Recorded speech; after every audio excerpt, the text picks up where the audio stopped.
سنته وأولياء كامل ملته أجمعين. أما بعد فأعوذ بالله من الشيطان اللعين الرجيم. بسم الله الرحمن الرحيم. إذا قرئ القرآن فاستمعوا له وأنصتوا لعلكم ترحمون. وفي مقام آخر ذلك الكتاب لا ريب فيه. وفي مقام آخر إنا نحن نزلنا الذكر وإنا له لحافظون. وفي مقام آخر بلسان عربي مبين. وفي مقام آخر إنا أنزلناه في ليلة القدر. وفي مقام آخر قال النبي صلى الله عليه وسلم أبو بكر أساسها وعمر حيطانها وعثمان سقفها وعلي بابها. وفي مقام آخر قال النبي صلى الله عليه وسلم أنا دار الحكمة وعلي بابها. آمنت بالله صدق الله مولانا العظيم وصدق رسوله النبي الكريم الأمين. إن الله وملائكته يصلون على النبي يا أيها الذين آمنوا صلوا عليه وسلموا تسليما. درود پاک بآواز بلند. الصلاة والسلام عليك يا سيدي يا رسول الله. الصلاة والسلام عليك يا سيدي يا حبيب الله. الصلاة والسلام عليك يا سيدي يا نور من نور الله. وعلى آلك وأصحابك يا سيدي يا محمد رسول الله. اے قرآن نورانی شیشہ ادا حق دا راہ دکھلاوے. جڑا پڑھ دے اندے اتے عمل کرے او سیدھا جنت جاوے. دل نال قرآن دے لامن سکھ گن. رمز رموز سنجانن سکھ گن. حضوری عامل بن ونہیدا رب رسول مناون سکھ گن. حمد و صلاۃ دے بعد نہایت ہی واجب القدر علماء کرام حضرت علامہ مولانا پیر سید کاظم علی شاہ صاحب اور میرے بھائی خطیب اہل سنت حضرت علامہ مولانا عبدالغفور حضوری صاحب اور حضرت مولانا حافظ طالب حسین صاحب اور علماء کرام جن کی زیارتیں ہو رہی ہیں، قرہ حضرات، نعت خواں حضرات، سامعین حضرات. آج کی یہ محفل ختم قرآن پاک کے حوالے سے اور ویسے آج کی جو رات ہے کافی ساری نسبتوں والی رات ہے. سبحان اللہ. جتنی دیر آپ کہیں گے میں اتنی دیر تقریر کروں گا، لیکن آپ نے توجہ فرمانی ہے، بات سننی توجہ سے ہے. یہ چھوٹے بچے ہیں، بے شک ابھی اٹھ کے سائڈ پر ہو جائیں تو ٹھیک ہے، ورنہ یہ پاڑے درمیان میں نہ رکھو. آگے آگے قریب ہو جاؤ نا، ذرا آگے آگے آ جاؤ. ذرا یہ ٹیکیاں لگانا چھوڑ دو. ہم سنی بہت سست ہو گئے ہیں، یہی ٹیکیاں ہمیں بہت خراب کر رہی ہیں. حقیقت بات کر رہا ہوں. آسرے ایک دوسرے کے سارے ایک دوسرے پر بہت نقصان ہو رہا ہے ہمارے مسلک کا. اس معاملے میں سنی بہت سست ہو گئے ہیں. جتنی دیر آپ کہیں گے انشاءاللہ میں اگلا جملہ نہیں کہوں گا، بند کر دوں گا تقریر، لیکن جتنی دیر بولوں گا سننا توجہ سے ہے.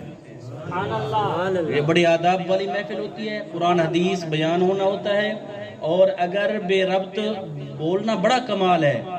میں یہ کہتا ہوں بولنا بڑا کمال ہے، لیکن اس سے بڑا کمال سننا ہے. سننا اس سے بھی بڑا کمال ہے. اگر مکے والے سن لیتے نا سرکار کی بات تو پھر غلام بن جاتے. نہیں سنا نا, مسئلہ تو یہی سننے کا تھا. جنہوں نے سن لیا تھا وہ غلام بن گئے تھے, جنہوں نے نہیں سنا تھا نا وہ رہ گئے تھے نا. یہ سننا بڑا کمال ہے.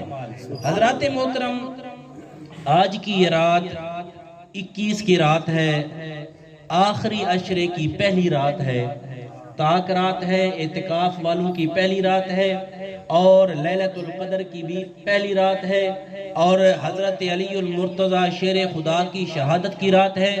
اور آج کے اس مسجد میں یہ پروگرام جو منعقد کیا گیا, یہ ختم قرآن پاک کی یہ محفل اسی رات میں ہے.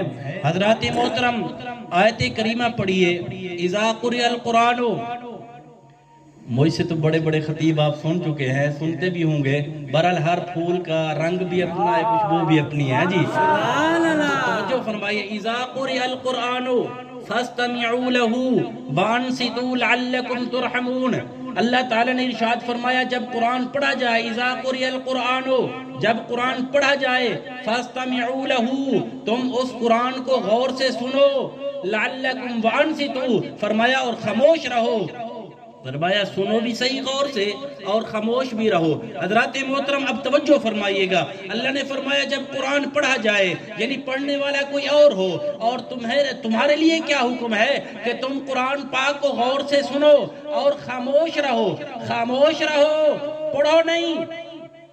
خاموش رہو, پڑھو نہیں, اور غور سے سنو, پڑھو نہیں. بے نیاز صرف چپ کر کے سنتے رہیں, صرف چپ کر کے چپ ہی رہ جائیں, صرف خاموشی سے سنتے ہی رہیں, بے نیاز پھر انعام کیا ہوگا, بے نیاز فائدہ کیا ہوگا ہمارا, بے نیاز آگے حکم کیا ہوگا. فرمایا جب تم قرآن غور سے سنو گے, جب تم قرآن پاک سننے کے وقت خاموش رہو گے, تمہیں انعام یہ دیا جائے گا, لعلکم ترحمون, تم پر رحمت کی جائے گی. سبحان اللہ. حضرات محترم, اگر قرآن پاک کو چپ کر کے سننے سے اور خاموش رہنے سے اللہ کی رحمت برستی ہے, تو مجھے بتاؤ جب جس کتاب کو سننے سے رحمت برسے, جس کتاب کو سننے سے, خاموشی سے سننے سے رحمت برسے, بتاؤ اس پڑھنے والے پر کتنی رحمت برستی ہوگی, اس پڑھنے والے کا کتنا. جب سننے سے یہ فائدہ مل رہا ہے, بندے پر رحمت برس رہی ہے. اچھا ابھی یہ کسی مولوی کی بات میں نے نہیں کی, ابھی رب کا قرآن پڑھا ہے, قرآن کی یہ آیت موجود ہے, ایک جگہ نہیں بلکہ 2 جگہ 3 جگہ یہ قرآن کی آیت موجود ہے. قرآن حضرات حفاظ بیٹھے ہوں گے, یہ آیت کئی جگہ قرآن میں آئی ہے. فرمایا جب بھی قرآن پڑھا جائے صرف سنو اور خاموش رہو, تم پر رحمت برسے گی. حضرت جس کتاب کے سننے سے رحمت برستی ہے, اس کتاب کے پڑھنے سے کتنی رحمت. سبحان اللہ. اب اس کو دوسرے لفظوں میں یہ کہو, نمازی سارے نماز پڑھتے ہیں امام کے پیچھے, اور وہ پڑھتے نہیں ہیں, سنتے ہیں. امام پڑھتا ہے, جب مقتدیوں پر رحمت برستی ہے تو بتاؤ امام پر کتنی رحمت برستی ہوگی. بات توجہ ہے, سمجھ آ رہی ہے نا. حضرات محترم, میری تقریریں اسی طرح کی ہوتی ہیں, سمجھ آ جائے تو سبحان اللہ, نہ آ جائے تب بھی سبحان اللہ. حضرات محترم, قرآن پاک یہ اللہ کا واحد کلام ہے جس کے سننے سے رحمت برستی ہے. اچھا ایک دوسری آیت ہے, فرمایا لا یمسہ الا المطہرون. سبحان اللہ. اچھا قرآن کو اگر سننے سے رحمت برسے, فرمایا یہ قرآن وہ کتاب ہے اس کو پلید ہاتھ بھی نہ لگائیں, پاک ہو کر قرآن کو ہاتھ لگاؤ. حضرت پتہ چلا جس قرآن کا سننا بھی عبادت ہو, جس قرآن کا دیکھنا بھی عبادت ہو, جس قرآن کو سننے سے رحمت برسے, جس قرآن کو دیکھنے سے رحمت برسے, بتاؤ یہ تو آج اتنا اثر ہے, یہ تو آج اتنا اثر ہے. جب اس وقت کو ذرا اس منظر کو سامنے کرو جب پیارے جبریل قرآن لاتے ہوں گے, اور میرے آقا کے قلب مصطفیٰ پر وہ منظر بھی سامنے رکھو, اور جب پیارے جبریل وحی لے کر آتے تھے, سرکار کی بارگاہ میں پیش کرتے تھے, یہ وہی قرآن تو تھا نا. صحابہ کرام نے عرض کیا, یا رسول اللہ آپ قرآن پڑھتے ہیں, معلوم ہوتا ہے آپ کا جسم جیسے بندے کو سردی لگی ہو نا, آپ کا جسم ایسے کر رہا ہوتا ہے اور ہمارا جسم تو ایسے نہیں کرتا. میرے آقا علیہ السلام نے فرمایا صحابہ تم قرآن تو پڑھتے ہو لیکن غور سے نہیں پڑھتے, میں قرآن پڑھتا ہوں لیکن غور سے پڑھتا ہوں. اس کا مطلب یہ ہے قرآن اس طرح پڑھے بندہ سمجھ کر پڑھے کہ بندہ اپنے رب سے ہم کلام ہو رہا ہوتا ہے۔ حضرات محترم، نبی پاک صلی اللہ علیہ وسلم پر پیارے جبریل یہ قرآن لے آئے۔ اچھا قرآن یہ آپ نے سنا ہے، حدیثوں کے اندر بھی موجود ہے، علماء سے آپ سنتے ہوں گے کہ 23 سال کے عرصے میں قرآن نازل ہوتا رہا۔ علماء بیٹھے ہیں، 23 سال کے عرصے میں کم و بیش 23 سال کے عرصے میں قرآن پاک نازل ہوتا رہا۔ پیارے جبریل آتے رہے، جیسے جیسے ضرورت پڑتی تھی قرآن کی آیت پیارے جبریل لاتے تھے، لیکن شب قدر تو ایک ہی رات ہوتی ہے، لیلۃ القدر تو ایک ہی رات ہوتی ہے۔ قرآن بیان کرتا ہے انا انزلناہ فی لیلۃ مبارکۃ انا کنا منذرین انا انزلناہ فی لیلۃ القدر۔ اللہ تعالیٰ نے فرمایا ہم نے لیلۃ القدر میں قرآن کو نازل کیا۔ اب لیلۃ القدر تو ایک ہی رات ہے اور قرآن نازل ہوتا رہا 23 سال کا عرصہ کم و بیش۔ کوئی مناسبت سمجھ آ رہی ہے کہ 23 سال کے عرصے میں تدریجاً تھوڑا ضرورتاً قرآن نازل ہوتا رہا۔ یہ حدیث میں ہے اور قرآن بیان کرتا ہے کہ ایک ہی رات میں قرآن نازل کیا گیا۔ آخر مناسبت ہے کیا؟ آخر تطبیق ہے کیا؟ حضرات محترم، علماء کرام نے حدیثوں کی شرح کے اندر اور مفسرین نے قرآن کی تفسیروں میں یہ لکھا ہے کہ اللہ تعالیٰ نے یہ آسمان دنیا، یہ جو پہلا آسمان ہے نا، اس کو آسمان دنیا کہتے ہیں۔ اللہ تعالیٰ نے پیارے جبریل کو حکم فرمایا جبریل آسمان دنیا پر قرآن لے جاؤ۔ ایک ہی رات، لیلۃ القدر کی رات، آسمان دنیا پر قرآن نازل کیا گیا۔ آسمان دنیا پر ایک ہی رات بیک وقت سارا قرآن آسمان دنیا پر اتارا گیا۔ پھر آسمان دنیا سے قلب مصطفیٰ پر 23 سال کے عرصے میں قرآن نازل ہوتا رہا۔ حضرات محترم، اب یہاں پر بتانا یہ چاہتا ہوں، جب پیارے جبریل امین الف لام میم لے کر آئے، الف لام میم کی آیت لے کر آئے، پیارے جبریل نے کہا الف، حضور نے فرمایا علم تو، جبریل نے کہا لام، سرکار نے فرمایا علم تو، جبریل نے کہا میم، سرکار نے فرمایا علم تو۔ اب اس بات کو علماء جانتے ہیں کہ سرکار کی بارگاہ میں پیارے جبریل قرآن لے آئے، آیت لے آئے۔ آیت کون سی ہے؟ الف لام میم۔ جبریل پڑھتے ہیں الف لام میم، جبریل پڑھتے ہیں الف، حضور فرماتے ہیں علم تو، جبریل نے کہا لام، سرکار نے فرمایا علم تو، جبریل نے کہا میم، سرکار نے فرمایا علم تو۔ اچھا جبریل اب قرآن کے حرف پڑھ رہا ہے، میرے آقا علم تو بیان کر رہے ہیں، علم تو صیغہ بازی کا ہے، اس کا مطلب یہ بنتا ہے جبریل تو ابھی لے آیا ہے، میں پہلے جانتا ہوں۔ سبحان اللہ، توجہ کرو، کچھ میں نکات دینا چاہتا ہوں، توجہ فرماؤ۔ میرے آقا علیہ السلام نے جبریل کے حرف لانے پر مستقبل کا جملہ نہیں فرمایا اور حال کا جملہ نہیں فرمایا۔ حال کا جملہ بھی ہوتا تب بھی درست تھا، تب بھی بات درست تھی، لیکن سرکار نے ان کے فہم کو بھی دور کر دیا۔ اگر شاید کوئی ذہن کا بیکار اور کمزور ذہن کا اس بات کو نہ سمجھ سکے کہ سرکار پہلے سے کیا جانتے ہیں، سرکار نے اس لیے صیغہ ماضی کا بول دیا، جبریل تو حال میں آیا ہے، بیٹھا ہی نہیں ہے، جبریل تو بھی زمانے حال میں آیا ہے اور میں تو ماضی کی بات کرتا ہوں، جبریل تو ابھی لے کر آیا ہے اور میں پہلے سے جانتا ہوں، میں پہلے سے جانتا ہوں۔ حضرات محترم، یہ وہ قرآن ہے، جبریل امین قرآن پاک کو لے آئے، قلب مصطفیٰ پر لے آئے اور پھر میرے آقا علیہ السلام نے اسی قرآن پاک کے کلمات کو، اسی قرآن پاک کی آیات بینات کو، اسی قرآن پاک کے پاروں کو، الفاظ مبارکہ کو میرے آقا علیہ السلام نے پڑھا، پیارے جبریل نے سنا اور پیارے جبریل نے پڑھا، سرکار نے سنا۔ اس طرح قرآن پاک کا دور کیا کرتے تھے اور یہ حفاظ کرام، یہ جتنے ہم حفاظ کرام بیٹھے ہیں، ہمیں اس سے یہ سبق ملتا ہے، قرآن پاک کا دور کرنا یہ پیارے جبریل کی سنت بھی ہے اور جبریل کے نبی کی سنت بھی ہے۔ حضرات محترم، اب توجہ فرمائیے، یہ قرآن جب حضرت فاروق اعظم مسلمان نہیں ہوئے تھے، آپ پر کفر بھی ناز کرتا تھا، ابھی مسلمان نہیں ہوئے تھے، کفر بھی آپ پر ناز کرتا تھا، لیکن جب حضرت فاروق اعظم کسی ارادے سے جا رہے تھے، میں وہ نہیں بیان کرنا چاہتا کیا ارادہ تھا، لیکن جب راستے میں خبر ملی کہ آپ پہلے گھر جاؤ جس معاملے کے پیچھے پڑے ہوئے ہو پہلے اپنے گھر بہن کے گھر جاؤ، بہنوئی کے گھر جاؤ۔ جب فاروق اعظم واپس آئے سنا تو قرآن کی آواز آ رہی تھی، طٰہٰ مَا أَنزَلْنَا عَلَيْكَ الْقُرْآنَ لِتَشْقَىٰ، اسی صورت کی تلاوت کی جا رہی تھی۔ حضرت فاروق اعظم اس وقت مسلمان نہیں ہوئے تھے مسلمان۔ جب یہ قرآن سنا تو آ گئے، بہن کو کہا کیا پڑھ رہے ہو، بہنوئی کو کہا کیا پڑھ رہے ہو، لڑنا بھی شروع کر دیا۔ میں موٹے لفظوں میں بات کرنا چاہتا ہوں، آخر بہن نے اظہار کر دیا کہ ہم مسلمان ہو چکے ہیں، ہم اللہ کا قرآن پڑھ رہے ہیں، لہذا فاروق اعظم نے کہا مجھے سناؤ اور مجھے دکھاؤ۔ بہن نے کہا نہیں، ابھی آپ جاؤ غسل کرو، ابھی اپنے آپ کو پاک کرو، بعد میں اس قرآن کو ہاتھ لگاؤ گے، بعد میں اس قرآن کی تلاوت کرو گے۔ فاروق اعظم کے اسلام لانے کا سبب بھی یہی قرآن تھا۔ محفل قرآن ہے نا، یہ محفل قرآن ہے، اس لیے قرآن پاک یہ وہ کلام ہے جس کے سننے سے فاروق اعظم کا دل بھی موم پڑ جائے۔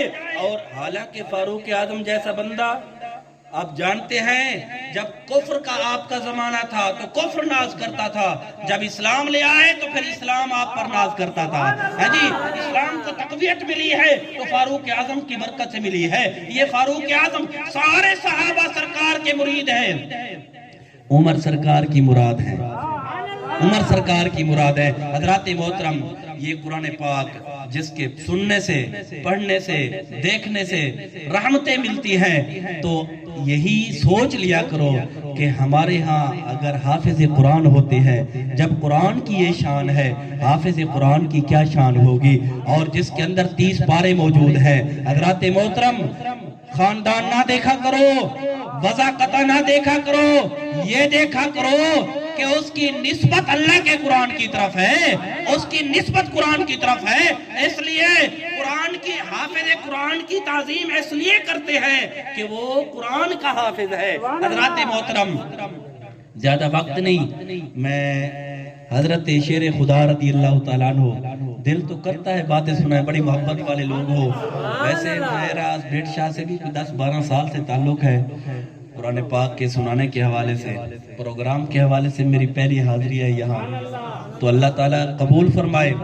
یہ چونکہ نسبتوں والی محفل بھی ہے اور یہ رات بھی کافی ساری نسبتوں والی ہے۔ حضرت شیر خدا کی بھی ایک بات کر کے، پھر ایک بات اعتکاف کے حوالے سے کر کے، پھر میں اپنے اختتام کی طرف آتا ہوں۔ حضرات محترم، حضرت شیر خدا رضی اللہ تعالیٰ عنہ، یہ جو حدیث پاک سنتے ہو نا، انا مدینۃ العلم وعلی بابھا، یہ حدیث ادھوری سنتے ہو، پوری حدیث میں نے پڑھی ہے۔ ابو بکر اساس ہوا، ایک جملہ آپ کو سنایا جاتا ہے، ایک جملہ، وہی پوری حدیث پڑھو، پوری حدیث میں پتہ چل جائے گا، صحابہ کی عظمت کا پتہ بھی چل جائے گا، آل بیت اطہار کی شان کا پتہ بھی چل جائے گا۔ حدیث پوری پڑھو، مطلب کی نہیں، مطلب کا جملہ نکال لیا کرو ہے جی، باقی چھوڑ دیا کرو نہیں۔ یہی طریقہ تو ان کا بھی تھا، پہلی قوموں کا بھی تھا۔ حدیث پوری یہ ہے، ابو بکر اساسھا، ابو بکر بنیاد ہیں، وعمر حیطانھا، عمر پاک دیواریں ہیں، وعثمان سقفھا، اور حضرت عثمان چھت ہیں، وعلی بابھا۔ اکیلا علی بابھا کہنے کا کیا مطلب تھا؟ سوچو نا ذرا، علی بابھا، علی دروازہ بیان کیا نا سرکار نے، صرف دروازہ لگانا یا دروازہ مراد لینا، یہ کیا مطلب ہے اس کا؟ دروازے کے لیے کمرہ ہوتا ہے، دروازے کے لیے دیواریں ہوتی ہیں۔ میرے آقا علیہ السلام نے ان چاروں کو اکٹھا ذکر کر کے شریعت کا کمرہ ہمیں بیان کیا کہ ان چاروں کی محبت ضروری ہے۔ ابو بکر ایروں کی حیثیت رکھتے ہیں، عمر دیواروں کی حیثیت رکھتے ہیں، عثمان چھت کی حیثیت رکھتے ہیں، اور علی دروازے کی حیثیت رکھتے ہیں۔ حضرات محترم، ان چاروں کی محبت سے، اچھا دیوار کا اپنا معیار ہے، دروازے کا اپنا معیار ہے، چھت کا اپنا معیار ہے، اور بنیاد کا اپنا معیار ہے، ہر ایک کی اپنی حیثیت ہے۔ ایروں سے محبت بھی مستری مکان بناتا ہے، مکان بنوانے والا مکان بنواتا ہے، وہ ایروں سے بھی محبت کرے گا۔ گا، وہ دیوار سے بھی محبت کرے گا، وہ چھت سے بھی محبت کرے گا، وہ دروازے سے بھی محبت کرے گا، کیونکہ سارا گھر اس کا ہے۔ نبی پاک علیہ السلام نے ان چاروں کو ایک ہی حدیث میں جمع کر کے یہ بیان کیا کہ ان چاروں کی محبت تمہیں ضروری ہے، ان چاروں کی محبت ضروری ہے۔ حضرات محترم، چونکہ رات آج کی شہادت کی رات ہے حضرت شیر خدا رضی اللہ تعالی عنہ کی، اس حوالے سے ایک مرتبہ آپ کے دور میں دو آدمی ایسے تھے کہ ایک آدمی اپنے گھر سے روٹی لے آیا، دوسرا آدمی اپنے گھر سے روٹی لے آیا، لیکن ایک آدمی کی روٹیاں 3 تھیں اور دوسرے آدمی کی روٹیاں 5 تھیں۔ ذرا توجہ فرمائیں گے، بات سمجھ آئے گی، توجہ ہٹ گئی تو بات نہیں سمجھ آئے گی۔ اچھا، ایک آدمی کی روٹی اپنے گھر سے لے آیا 3 روٹیاں، اور دوسرا آدمی اپنے گھر سے کتنی 5 روٹیاں لے آیا، آ کر اکٹھے ایک ہی چکور چھابے کے اندر، چھبی کے اندر رکھ دی۔ کتنی ہو گئی؟ 8 ہو گئی، اکٹھی رکھ دی۔ دونوں بیٹھ گئے کھانے کے لیے، ابھی شروع نہیں کیا تھا، ایک آدمی اور آ گیا۔ اچھا، ان دونوں نے اس کو بھی صلح ماری کہ آئے آپ بھی ہمارے ساتھ بیٹھے، آپ بھی کھائیں ہمارے ساتھ۔ تو تینوں بندے ہو گئے، اکٹھے بیٹھ گئے، اس نے سنا قبول کر لی، صلح، بیٹھ گیا۔ تو اب تینوں نے روٹی کھانا اکٹھے شروع کر دی، کھاتے رہے کھاتے رہے کھاتے رہے، ایک روٹی ختم ہو گئی، پھر دوسری شروع کی، وہ ختم ہوئی، تیسری شروع کی، 8 روٹی ختم ہو گئی۔ بندے 3 تھے، روٹیاں جب ختم ہو گئی تو جس بندے کو انہوں نے صلح ماری تھی نا، وہ بندہ اٹھا روٹی کے بعد، اس نے 8 درہم آگے رکھ دیے، ان دونوں کے آگے 8 درہم رکھ دیے اور چلا گیا۔ اچھا، اب 8 درہم جب آگے سامنے آ گئے تو اب 5 روٹیاں والا بندہ جو ہے نا، وہ ان کو تقسیم کر رہا ہے آپس میں۔ بات سمجھ آ رہی ہے نا؟ اچھا، وہ تقسیم کر رہا ہے آپس میں کہ 2 بندے ہیں، وہ تو چلا گیا کہ تو آپ اور میں ہیں، 4 تو رکھ لے، 4 میں رکھ لیتا ہوں۔ اچھا جی، اچھا، وہ یہ مطالبہ جو تھا نا، یہ 3 روٹیوں والے کا تھا۔ جو 5 روٹیوں والے کا مطالبہ تھا، وہ اس کا مطالبہ یہ تھا کہ بھئی میں لایا تھا 5 روٹیاں، تو لایا تھا 3 روٹیاں، تو اب اس طرح کر لیتے ہیں، روٹیاں بھی 8 تھیں، درہم بھی 8 ہیں، تو لہٰذا ایک روٹی کے بدلے 1 درہم رکھ لیتے ہیں، تو 3 درہم لے لے، میں 5 لے لیتا ہوں۔ یہ 5 روٹیوں والوں کا مطالبہ تھا، لیکن 3 روٹیاں والا اس پر راضی نہیں تھا۔ اس نے کہا 4 آپ لیں، 4 میں لیتا ہوں، آدھا آدھا کریں۔ یہ جھگڑا ہو گیا۔ پیسہ بڑوں بڑوں کو بھی جھگڑے میں ڈال دیتا ہے جی۔ درہم دینار جو ہے نا، یہ درہم دینار، اللہ معاف کرے، یہ ایسی چیز ہے، بندہ بس اس پر کیا کہہ سکتے ہیں، بندے کو اپنا ایمان مضبوط رکھنا چاہیے۔ ہر چیز بدل دے، اپنا مسلک نہ بدلے بندہ، یہ خیال رکھنا، ہر چیز بدل دے، اپنا مسلک اہل سنت کا یہ نہ بدلے کبھی، یہ ذہن میں رکھنا۔ بندہ گناہگار ہو کر تو مر جائے، لیکن بندہ بد عقیدہ ہو کر نہ مرے، یہ ذہن میں رکھنا بات۔ اب وہ جھگڑا ہو گیا، 4 روٹیاں، وہ 3 روٹیاں والا کہتا ہے 4 مجھے دو اور 4 اپنے پاس رکھو۔ اب 5 روٹیاں والے کہتا ہے بھئی تیری روٹیاں 3 ہیں، تو 3 درہم لے، میری روٹیاں 5 ہیں، میں 5 درہم لے لیتا ہوں۔ یہ جھگڑا ہو گیا۔ دور حضرت شیر خدا کا تھا، حضرت علی مرتضیٰ کا دور تھا۔ یہ جھگڑا چلتے چلتے یہ دونوں پھر فیصلہ نہ ہو سکا، آخر حضرت شیر خدا کے پاس پہنچ گئے۔ اچھا، اب آپ نے جب ان کا معاملہ سنا، 5 روٹیاں والے نے کہا حضور میں نے کہا کہ جی تیری 3 روٹیاں تھی تو 3 درہم لے لے، اور میری 5 روٹیاں میں 5 درہم لے لیتا ہوں، لیکن یہ اس پر راضی نہیں ہو رہا، یہ کہتا ہے آدھے 4 درہم مجھے دو، 4 اپنے پاس رکھو۔ حضرت شیر خدا نے فرمایا کہ اگر صلح سے وہ تجھے 3 دینا چاہتا ہے تو لے لے، صلح سے تجھے 3 درہم دینا چاہتا ہے تو تو لے لے، اگر فیصلہ ہی کروانا چاہتے ہو، فیصلہ ہی چاہتے ہو، تو پھر تیرے حصے میں 1 درہم آئے گا، اس کے حصے میں 7 درہم آئے گا۔ اب بندہ کو حیران کہ بھئی مجھے پہلے 3 تو مل رہے تھے، ہے جی، اب میں کیسی ضد پکڑ گیا، اب معاملہ میں فیصلے پر چلا گیا تو اب ایک ہی بچتا ہے میرے لیے۔ بہرحال اس نے کہا جی مجھے منظور ہے۔ وہ بیٹھ گئے دونوں کہ جی آپ فیصلہ فرمائیں۔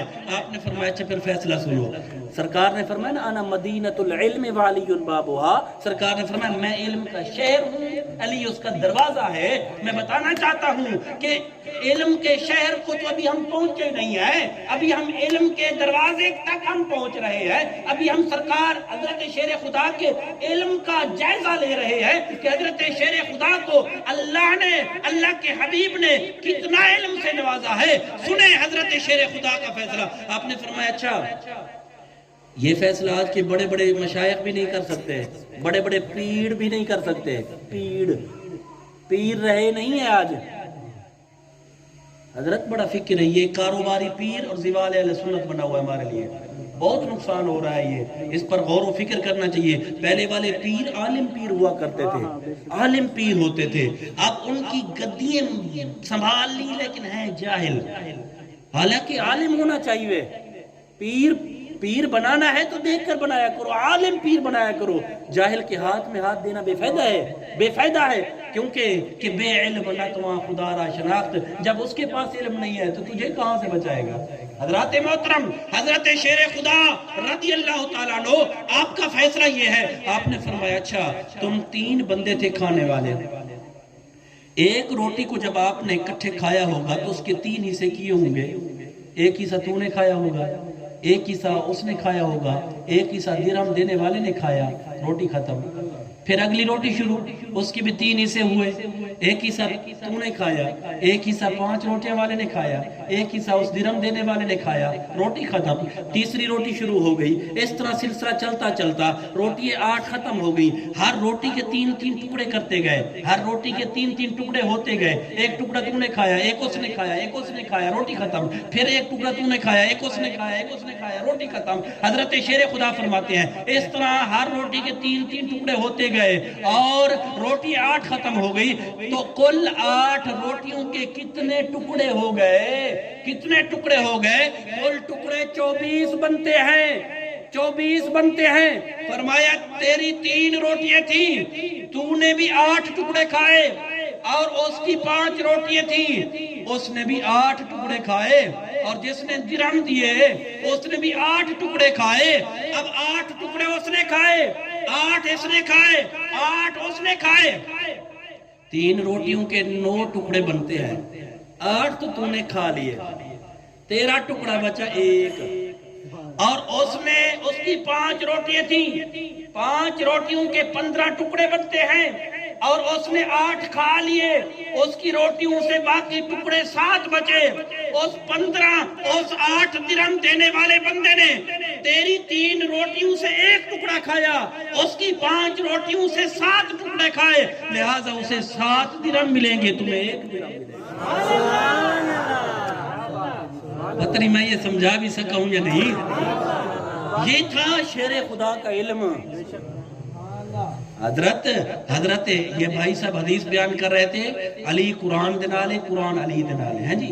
حدیث کی کیا ہے لفظ؟ علی مع القرآن والقرآن مع علی، قرآن علی کے ساتھ، علی قرآن کے ساتھ۔ اس کا کیا مطلب ہے؟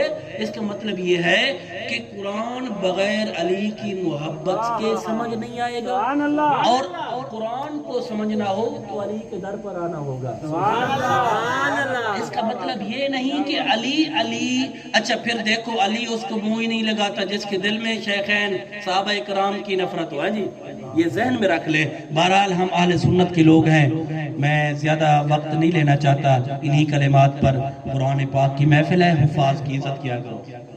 یہ آخر میں ایک مسئلہ اگر کہو تو بتا دوں، یہ جو آخر میں ہم خدمت کرتے ہیں نا، یہ آخر میں حفاظ کرام کی خدمت کرتے ہیں، یہ خدمت آج کل لوگ پوچھتے ہیں یہ جائز ہے یا ناجائز ہے؟ یہی جگہ آتی ہے تو جائز ناجائز پوچھتے ہیں، باقی شادی حال پہ، فنکشنوں پہ پتہ نہیں کہاں پیسہ لگاتے ہیں، وہاں جائز ناجائز وہاں نہیں پوچھتے ہے جی۔ جب عالم کی خدمت کرنی ہو یا حافظ کی خدمت کرنی ہو پھر پوچھتے ہیں یہ جائز ہے، جائز ہے۔ خدا کے بندو مہنگائی کو دیکھو جی کہاں چلی گئی ہے۔ یہ حفاظ، یہ فاروق، یہ حضرت فاروق اعظم رضی اللہ تعالیٰ عنہ کی مہربانی ہے۔ حضرت فاروق اعظم یہ 20 تراویح پڑھتے ہیں نا ہم لوگ، 20 تراویح، یہ بھی بہت اختلاف کرتے ہیں کہ یہ تراویح ہیں ہی نہیں، نبی پاک صلی اللہ علیہ وسلم 3 راتیں سرکار تشریف لائے، آپ نے نماز تراویح شروع کروائی، 3 راتیں پڑھتے رہے، ہر رات بندے زیادہ ہوتے رہے، 4تھی رات جب آئی سرکار نہیں آئے لیکن بندے آ گئے، باقی سرکار تشریف نہیں لے آئے لیکن باقی صحابہ آ گئے، سرکار نہیں تشریف لے آئے۔ جب صبح ہوئی سرکار نے صحابہ نے عرض کی حضور ہم نے رات کو آپ کا انتظار کیا، میرے آقا علیہ السلام نے فرمایا میں نہیں آیا اس لیے کہ اگر میں آتا تو یہ نماز تم پر فرض ہو جاتی، یہ میں نے سنت رکھ دی ہے، طریقہ بتا دیا ہے، شروع کروا دی ہے، اب اس کو چلا۔ اچھا سرکار نے طریقہ دے دیا، اگلا مشن یہ تھا کہ یہ چلتی رہے، یا یہ مشن تھا کہ بند ہو جائے؟ اب نماز تراویح شروع وہاں سے ہے، چلتی رہی ہے، وہ طریقہ کار تھوڑا چینج ہوتا رہا کہ کچھ لوگ بندے اکٹھے ہو کر جماعت کرا لیتے یا کچھ لوگ الگ الگ پڑھ لیتے۔ تراویح کا وجود سرکار سے ثابت ہے، رہا طریقہ کار وہ چینج ہوتا رہا۔ صدیق اکبر کے دور میں بھی ایسے، فاروق اعظم کے پیسے تھا، جب سرکار فاروق اعظم کا دوسرا دور آیا آپ مسجد میں تشریف لائے، آپ کے ساتھ کچھ اور بھی صحابہ تھے، سرکار نے دیکھا، فاروق اعظم نے دیکھا کچھ لوگ ادھر نماز پڑھ رہے ہیں، کچھ ادھر پڑھ رہے ہیں، کچھ اکیلے پڑھ رہے ہیں۔ سرکار نے فرمایا فاروق اعظم نے کہ اگر میں ان کو ایک ہی قاری کے پیچھے جمع کر دوں تو کتنا اچھا ہوگا۔ تو پھر آپ نے حضرت ابی بن کعب رضی اللہ تعالیٰ عنہ، یہ صحابہ میں سے مفتی قاری تھے، یہ صحابہ میں حضرت ابی بن کعب یہ وہ قاری تھے جن کو سرکار بلا کر ان سے قرآن سنا کرتے تھے، اور یہ بڑے خوبصورت قرآن پاک پڑھتے تھے، ان کی آواز بڑی خوبصورت تھی۔ اور پھر یہ صرف قاری نہیں تھے، یہ عالم قاری تھے، یہ صحابہ میں مفتی قاری تھے۔ حضرت فاروق اعظم چونکہ امیر المومنین تھے، آپ نے پھر ان کے پیچھے سارے لوگوں کو اکٹھا کھڑا کر دیا، آپ نے فرمایا اب اس طرح نماز پڑھو۔ تو اب جب حضرت شیر خدا کا دور آیا، اب مسجد پھر رونق بڑھ گئی، نمازی بڑھ گئے، جماعت زیادہ ہو گئی۔ جب حضرت شیر خدا کا دور آیا، حضرت شیر خدا رضی اللہ تعالیٰ عنہ، حضرت علی المرتضیٰ جب مسجد میں تشریف لائے، مسجد رونق سے آباد تھی، رونقیں تھی، بہت سارے نمازی تھے اور چراغ جل رہا تھا، مسجد رونق تھی۔ حضرت شیر خدا نے کیا فرمایا کہ اے عمر، اللہ تیرے قبر پہ رحمتوں کا نزول کرے کہ تو نے اللہ کے گھروں کو روشن کر دیا ہے۔ یہ تھی حضرت شیر خدا کی فاروق اعظم کے لیے دعا، نفرت کے درس دیتے ہیں۔ تو خدا کے بندوں، انہوں نے محبت سے زندگی گزاری ہے۔ اللہ کے ولی کو اللہ بڑی طاقت دیتا ہے، لیکن اگر وہ آزمائش میں ہوتے ہیں تو وہ رب کی رضا پر راضی رہتے ہیں، ورنہ اپنی طاقت رب نے ان کو بڑی دی ہوئی ہے، اپنی طاقت۔ حضرت امام زین العابدین کو جب ایسے کڑی تھی نا، آپ نے ایسے کیا، اچھا بندے نے کہا کہ ہے جی آپ کی تو بڑی طاقت ہے، آپ اگر چاہیں تو عرب کے سارے پہاڑ سونا بن کر آپ کے پیچھے چلے، لیکن یہ کیا؟ اچھا آپ نے ایسے کیا، ٹوٹ کر نیچے گر گیا، آپ نے فرمایا یہ میری طاقت ہے، پھر اٹھا کر لگا لیا، کہتے ہیں اس میں میرے رب کی رضا ہے۔ بات سمجھ نہیں آئی؟ یعنی جب اللہ کے ولیوں پر ایسے امتحانات آتے ہیں تو اگر وہ صبر کرتے ہیں تو اپنی مرضی نہیں، رب کی مرضی پر راضی رہتے ہیں، اور جب اپنی مرضی پہ چاہیں تو عرب کے پہاڑ بھی سارے سونا بن کر پیچھے چلے۔ حضرات محترم، قرآن پاک کی عزت کیا کرو، خدمت کیا کرو، یہ عالم کی خدمت ہو، حافظ کی خدمت ہو، آپ ان کی خدمت کر رہے ہیں نا تو حقیقت میں دین متین کی خدمت کر رہے ہیں۔ آپ کی خدمت ان پر ضروری ہے، اور ان کا تھوڑا سا مقام بتا دوں کتنا ہے، یہ جس خاندان کا بھی امام ہو، ہاں جی، چاہے جتنے بڑے بڑے منصب والے ہیں، کھڑے تو پیچھے ہوتے ہیں نا سارے، ہاں جی، سارے پیچھے کھڑے ہوتے ہیں۔ اسی سے نہیں اندازہ لگتا کہ وہ ہمارا امام ہے، کتنا اس کا معیار ہے کہ اب ہم اس کے سجدے سے سر اٹھائے بغیر ہم سر نہیں اٹھا سکتے، رکوع سے اٹھے بغیر ہم رکوع سے نہیں اٹھ سکتے۔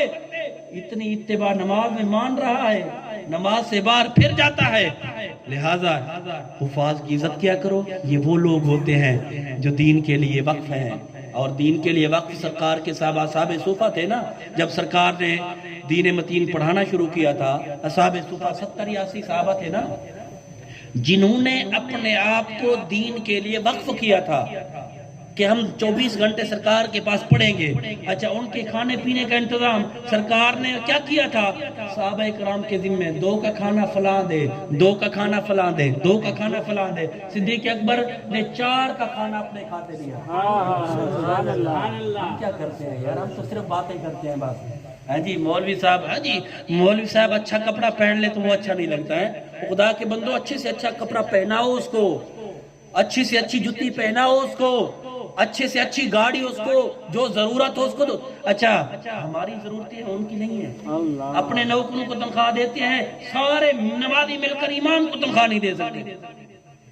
لمحہ فکریہ ہے، لمحہ فکریہ ہے. اللہ تعالیٰ کی بارگاہ میں دعا ہے اگر مجھ سے کوئی غلطی کوتاہی ہو گئی ہو اللہ تعالیٰ معاف فرمائے، اور جو میں نے معروضات پیش کی ہیں اللہ تعالیٰ اسے ہمارے لیے ذریعہ نجات بنائے. فقیران آئے صدا کر چلے، میاں خوش رہو ہم دعا کر چلے. وآخر دعوانا الحمدللہ.